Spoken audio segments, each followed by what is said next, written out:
Dinasti Tang adalah satu daripada 3 dinasti yang paling berpengaruh di Tiongkok sepanjang sejarahnya. Dinasti Tang menggantikan dinasti Sui yang berumur pendek didirikan oleh keluarga Li. Li Yuan mendirikan dinasti ini pada tahun 618 dan menetapkan Chang'an sebagai ibu kota dinasti ini. Kaisar Wu Zetian merupakan satu-satunya kaisar wanita di dalam sejarah kekaisaran China. Nama Tang sendiri berasal dari nama kuno daerah Jin yang sekarang menunjuk kepada provinsi Shanxi. Bahasa digunakan semasa dinasti Tang ialah bahasa Tionghoa atau dikenal sebagai bahasa pertengahan. Agama merupakan Buddha, Tao, Confucianism dan kepercayaan tradisional Cina. Sejarah-sejarah yang terkenal semasa dinasti Tang ialah Li Yuan merebut takhta dinasti Sui pada masa 18 Juni tahun 618, dibubarkan oleh Wu Zetian pada tarikh 600 Oktober tahun 619 tahun. Didirikan kembali pada masa 3 Maret tahun 705. Zhu Quanzhong mengambil alih kekuasaan akhir pemerintahan Tang pada masa 4 Juni tahun 907 tahun.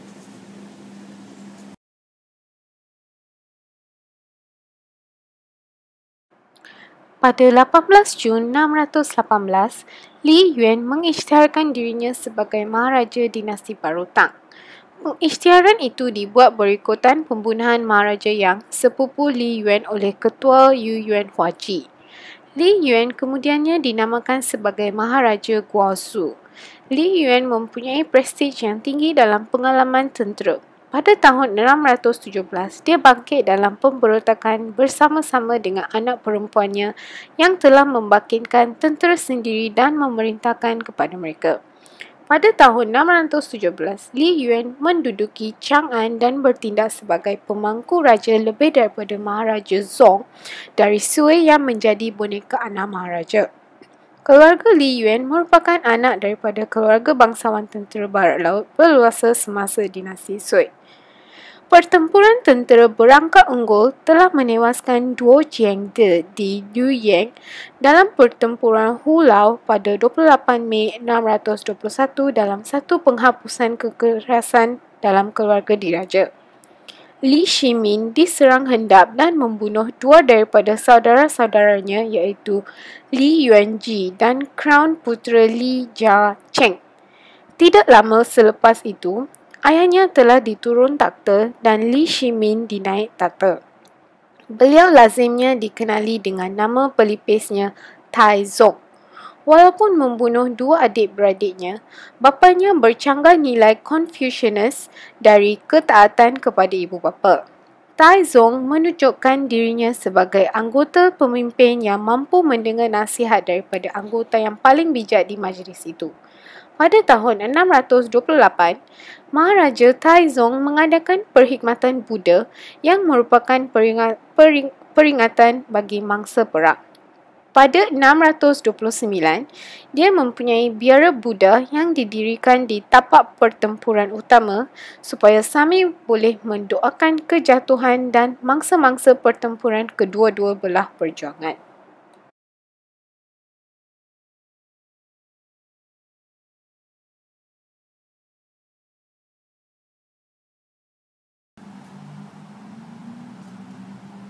Secara kesimpulannya, dinasti Tang dianggap sebagai era keemasan dalam sejarah Cina.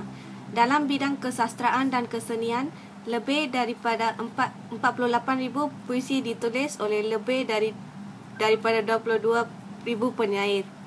Puisi-puisi yang ditulis selama era dinasti Tang bukan hanya berjumlah banyak, namun juga mengandungi nilai artistik yang tinggi.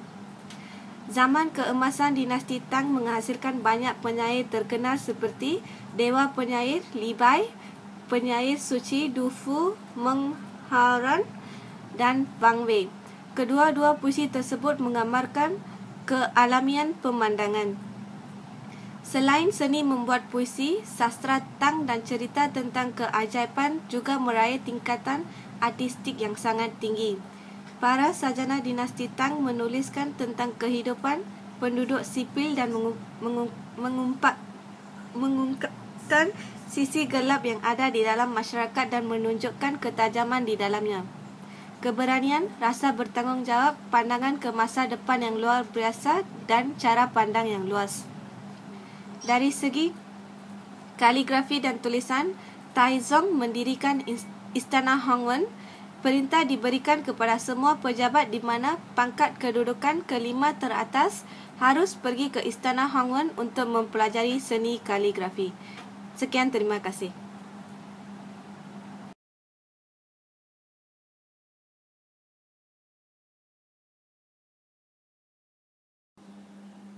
Saya akan berbincang dengan sistem pendidikan semasa dinasti Tang dalam tamadun Cina. Yang paling penting ialah peperiksaan awam, iaitu kerana pegawai-pegawai awam dipilih melalui tahap peperiksaan ini. Justru pelajar-pelajar semasa dinasti Tang perlu menduduki 3 peringkat peperiksaan, iaitu tahap pertama ialah Siu Tai.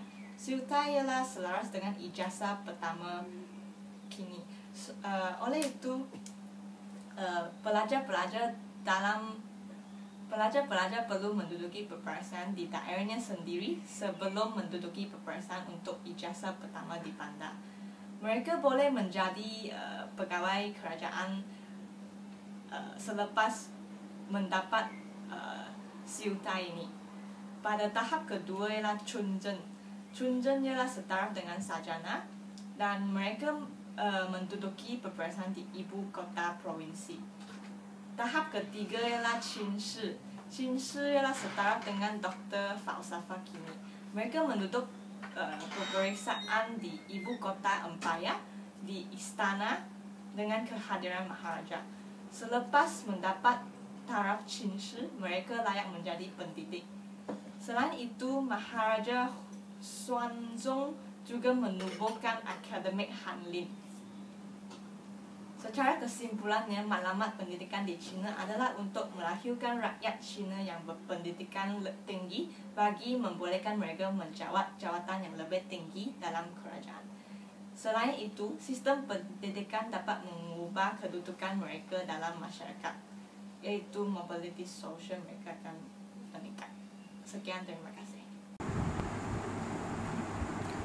Dinasti Tang, pentadbiran dan perundangan.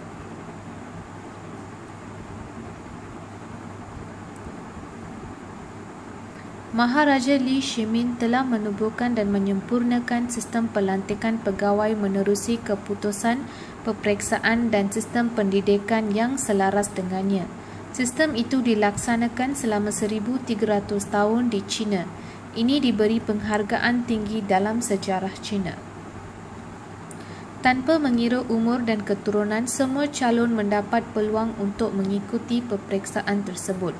Calon-calon yang mendapatkan markah terbaik dalam peperiksaan itu akan dilantik sebagai pegawai kerajaan pelbagai peringkat. Sistem itu telah dikekalkan oleh pemerintah pelbagai dinasti Cina selepas dinasti Tang, dan ia membolehkan orang yang berbakat berpeluang dilantik sebagai pegawai kerajaan walaupun kedudukannya dalam masyarakat adalah rendah. Ini bermanfaat bagi pentadbiran kerajaan.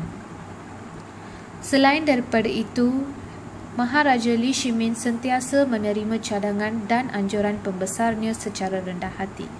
Maharaja Li Shimin telah melantik seorang pegawai bernama Wei Zeng untuk pengurusan anjuran dan pendapat tentang hal ehwal negara yang dikeluarkan kepada Maharaja. Tindakan ini telah menggalakkan ramai orang mengeluarkan anjuran dan pendapat kepada Maharaja. Keadaan ini amat jarang berlaku dalam sejarah feudal China.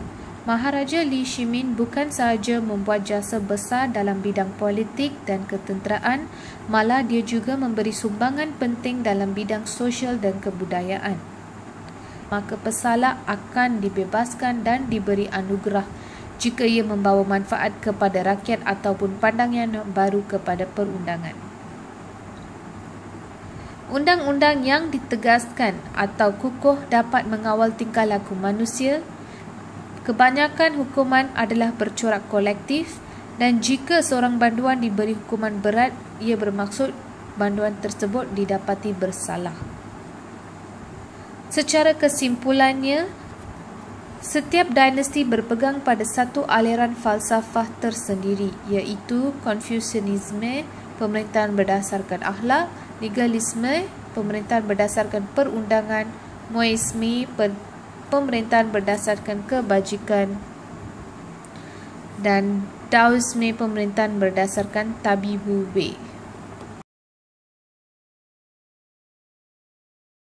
Seterusnya ialah ekonomi di dinasti Tang. Dinasti Tang merupakan salah satu dinasti yang paling berpengaruh sepanjang sejarah China. Kemunculan dinasti Tang selepas dinasti Sui telah menyebabkan China pada masa kini untuk menjadi sebuah negara yang makmur dan aman dengan memajukan ekonomi negara. Perkembangan dalam sektor pertanian dengan penciptaan alat kegunaan pertanian telah mendorong kepada kemajuan ekonomi sejak dinasti Tang hingga ke dinasti Qin. Semasa awal pemerintahan Kaisar Tang Xuanzong, Kaisar Tang Xuanzong telah memajukan ekonomi negara serta melakukan penyesuaian pajak dalam bidang pertanian. Ekonomi semasa dinasti Tang terus berkembang semasa pemerintahan Kaisar Wu Zetian. Kaisar Wu Zetian telah membangkitkan semangat bekerja demi meningkatkan produktiviti dalam bidang pertanian. Keadaan ini telah membawa kekayaan kepada dinasti Tang dan kualiti kehidupan rakyat turut dipertingkatkan. Perkembangan dalam bidang pertanian telah membawa kemajuan yang besar bagi ekonomi semasa dinasti Tang. Pada zaman tersebut, terdapat banyak tanah terbiar telah diterokai dan diusahakan oleh petani-petani. Situasi ini telah mendorong kepada pertumbuhan pengeluaran hasil pertanian. Pembukaan kawasan pertanian baru terletak di lembah Yangtze. Sistem tanaman giliran juga turut diperkenalkan untuk memastikan kesuburan tanah. Dengan ini, sektor pertanian telah dijalankan secara besar-besaran. Perkembangan dalam sektor pertanian turut memajukan sektor seperti industri kraft tangan yang menghasilkan sutera, kertas dan porselin. Tembikar China di tapak-tapak pelabuhan kerajaan awal telah membukti bahawa pada zaman dinasti Tang, pembukaan jalan laut telah dimulakan demi menjalankan perdagangan untuk ekonomi negara. Jalan laut tersebut merupakan perhubungan antara China dengan India dan Rom. Jalan laut ini turut berkembang setelah mula pelayaran yang berjarak jauh pada sekitar abad ke-5 Masehi. Kapal yang berlayar dari Rom akan berhenti di India dan melalui Teluk Benggala dan Selat Melaka, sama dengan kapal dari China dengan India. Pengeluaran hasil pertanian dan kraft tangan telah memajukan perdagangan domestik. Sistem pos baru dan jalan utama yang menghubungkan ibu kota juga mendorong kepada kemajuan perdagangan domestik. Perdagangan dengan orang asing turut berkembang pesat, tetapi perdagangan ini telah berada di bawah pengawalan orang asing. Selepas kejatuhan dinasti Tang, zaman yang dimuncul selepas ini dinamai sebagai Zaman 5 Dinasti dan 10 Kerajaan. Zaman ini telah menyaksikan perkembangan dalam perindustrian dan perdagangan berbanding dengan zaman dinasti yang telah menyaksikan perkembangan dalam bidang pertanian.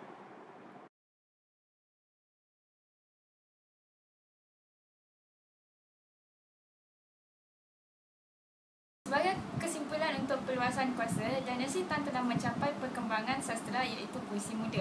Dan selain itu, buku sejarah dan legenda juga, contohnya pendahulu novel juga sangat maju. Dan kesenian pada zaman dinasti Tang juga, iaitu sebelum dan selepas telah telah membuat penyerapan yang sangat berbeza dari segi kebaratan. Contohnya novel, agama, ukiran, kaligrafi dan muzik, di mana pengusaha ini sangat aktif untuk memajukan demi perkembangan mereka. Sekian, terima kasih.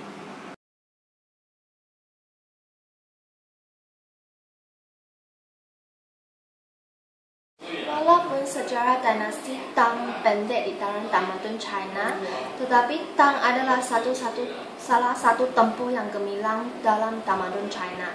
Sekarang saya ingin memperkenalkan 3 maharaja yang lebih penting dari dinasti Tang. Yang pertama adalah Tang Taizong, namanya Li Shiming. Beliau ialah maharaja kedua dinasti Tang pada abad ke-7 hingga abad ke-9 Masehi. Baginda naik takhta pada tahun 627 Masehi dan memerintah selama 3 tahun. Walaupun tempoh pemerintahan baginda tidak panjang, tetapi baginda adalah membuat kejayaan yang besar dan disanjung tinggi dalam sejarah China. Baginda berusaha melaksanakan pembinaan infrastruktur pertanian dan mengurangkan pungutan cukai terhadap kaum tani. Maharaja Li Shiming telah menubuhkan dan menyempurnakan sistem pelantikan pengawal menerusi keputusan pemeriksaan dan sistem pendidikan yang selaras dengannya. Sistem itu dilaksanakan selama 130 tahun di China. Ini diberi penghargaan tinggi dalam sejarah China. Selain itu, Maharaja Li Shiming sentiasa menerima cadangan dan anjuran pembesaran secara rendah hati. Keadaan ini amat jarang berlaku dalam sejarah feodal China. Yang kedua adalah Wu Zetian. Dalam sejarah China, kesemua maharajanya ialah lelaki. Akan tetapi, satu kecualian muncul pada tahun 690 Masehi. Wu Zetian naik takhta dan menumbuhkan dinasti Zhou pada tahun itu. Beliau merupakan satu-satunya maharani dalam sejarah China. Semasa Wu Zetian berusia 67 tahun, beliau telah meluncurkan jawatan Maharaja Boneka dan mengambil alih takhta.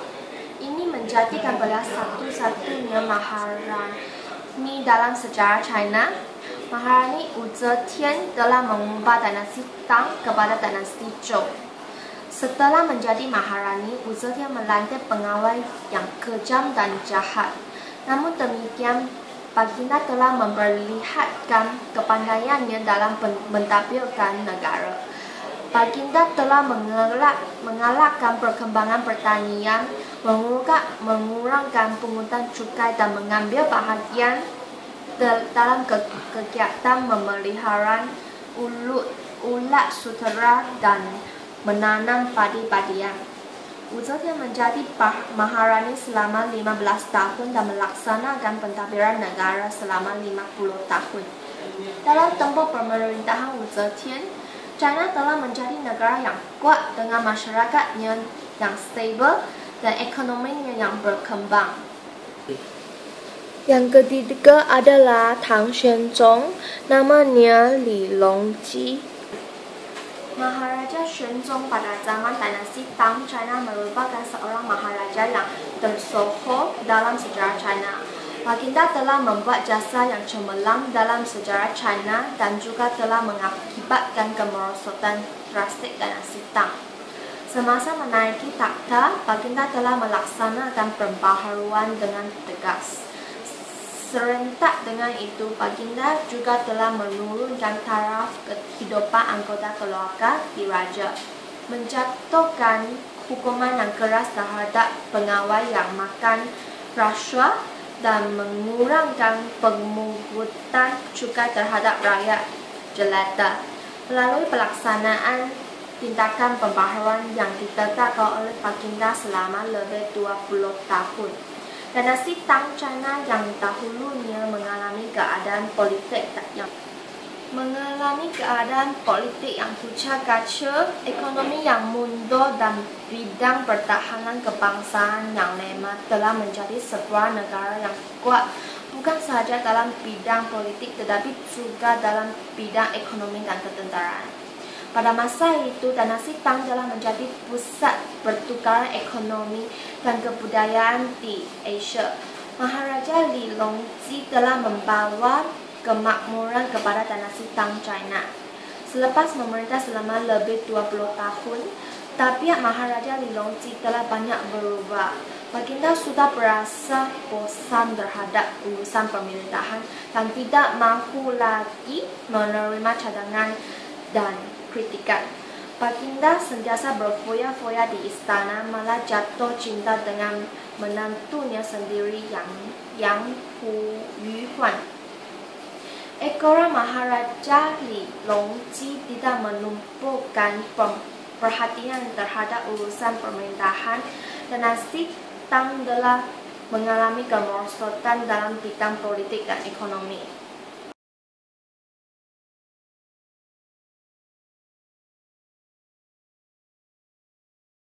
Kegemilangan di dalam agama dan sumbangan terbesar di dalam dinasti Tang. Kegemilangan di dalam agama Buddha berkembang sangat pesat di Toiko dengan dihasilkannya banyak guru-guru spiritu yang bagus. Selama awal dinasti Tang antara 629 dan 645, seorang bisku bernama Xuanzang pergi mengebarat menuju India dan mengunjungi lebih dari 100 kerajaan. Dalam perjalanannya tersebut, Xuanzang membawa sekitar 657 kitab Buddhis dalam bahasa Sanskerta. Xuanzang juga kembali ke Toiko dengan membawa riki, pantun, dan seni Buddhis lainnya yang ditaruh pada 22 kuda. Selain agama Buddha dan Tao, terdapat agama Islam, Nestorianism, Zoroastrianism, dan Manichaeism dan agama asing lain. Tetapi pengaruh sosial adalah kecil. Dinasti Tang relatif kepada toleransi agama asing. Lebih daripada seorang pandiri asing untuk mengajar tempoh mengajar di mana. Islam adalah agama rasmi musuh Tang yang besar, yang dikenali sebagai Undang-Undang Makanan Besar. 651 tahun, Papa Saudara Shah membawa utusan Nabi Muhammad 2 kali sebagai duta ke China. Kau bertemu dan mendapat kebenaran untuk mengajar di Guangzhou kepada pembinaan biar suci hamil. Sumbangan terbesar, sistem pendidikan, pemeriksaan. Sumbangan terbesar, sistem pemeriksaan. Sui telah ditubuhkan pada dinasti Tang disebabkan sistem pemeriksaan imperi awal tidak sempurna disebabkan masih ke arah monopoli politik Guanlong kumpulan. Selepas itu mengubah bersungguh-sungguh disebabkan memulanya kemerosotan oleh birokrasi empanya ketuan tanah biasa. Keadaan politik bangsawan di mahkamah. Undang-undang menjadi undang-undang Tang. Perintah format jenis 4. Undang-undang adalah kanun kesekaan. Perintah menunjuk kepada keadaan sistem yang dibuat untuk peruntukan tertentu.